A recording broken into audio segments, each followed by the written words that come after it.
सभी छोटे बड़ों को प्यार भरी राधे राधे। आपका अपना चैनल हमारी संस्कृति में आप सभी का अभिनंदन है। आज हम योगिनी एकादशी व्रत कथा सुनेंगे, तो चलिए कथा में प्रवेश करते हैं। एक बार युधिष्ठिर ने पूछा, वासुदेव, आषाढ़ के कृष्ण पक्ष में जो एकादशी होती है उसका क्या नाम है? कृपया उसका वर्णन कीजिए। भगवान श्री कृष्ण बोले, आषाढ़ के कृष्ण पक्ष की एकादशी का नाम योगिनी एकादशी है।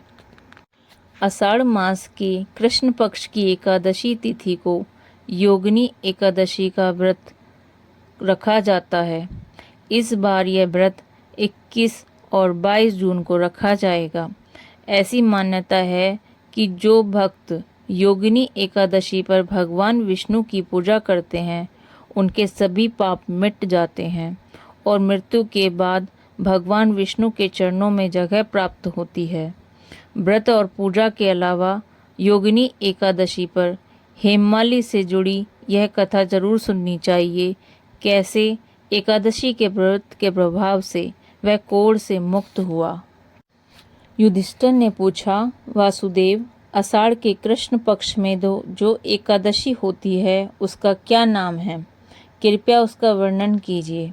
भगवान श्री कृष्ण बोले, श्रेष्ठ आषाढ़ के कृष्ण पक्ष की एकादशी का नाम योगिनी है। संसार सागर में डूबे हुए प्राणियों के लिए यह सनातन नौका के समान है। यह व्रत राजा कुबेर से जुड़ा है। अलकापुरी में राजा धीराज कुबेर रहते थे। वे सदा भगवान शिव की भक्ति में तत्पर थे। उनके यहाँ हेममाली नाम का एक यक्ष सेवक था जो पूजा के लिए फूल लाया करता था। हेममाली की पत्नी बड़ी सुंदर थी। उसका नाम विशालाक्षी था। एक दिन हेममाली मानसरोवर में फूल लेकर अपने घर में ही ठहर गया। वह अपनी पत्नी विशालाक्षी के प्रेम के वशीभूत होकर घर आराम के लिए ही रुक गया। इधर कुबेर मंदिर में बैठकर शिवजी का पूजन कर रहे थे।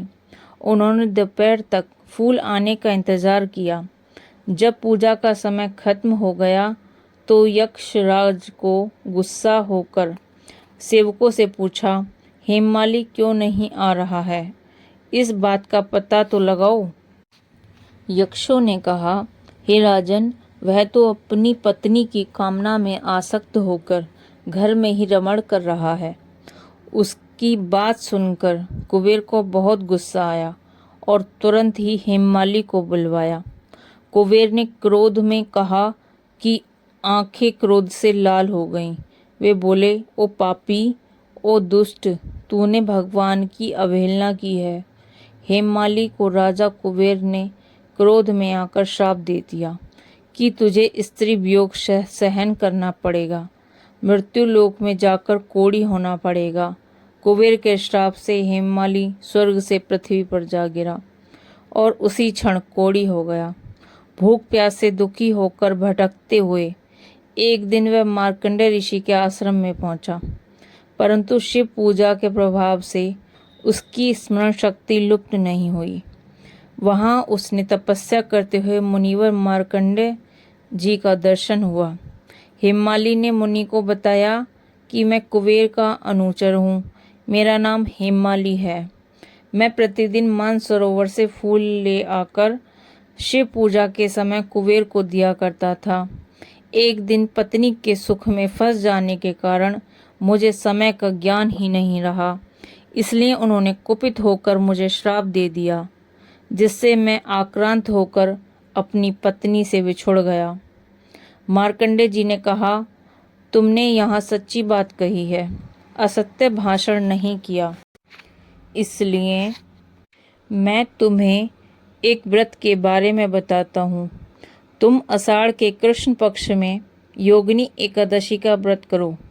मार्कंडेय जी के उपदेश से उसने योगिनी एकादशी का व्रत किया, जिससे उसके शरीर का कोढ़ दूर हो गया। इस कथा के पढ़ने और सुनने से मनुष्य सब पापों से मुक्त हो जाता है।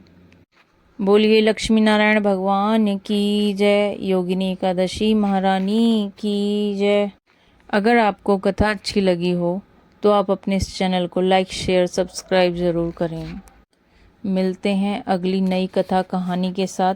तब तक के लिए धन्यवाद।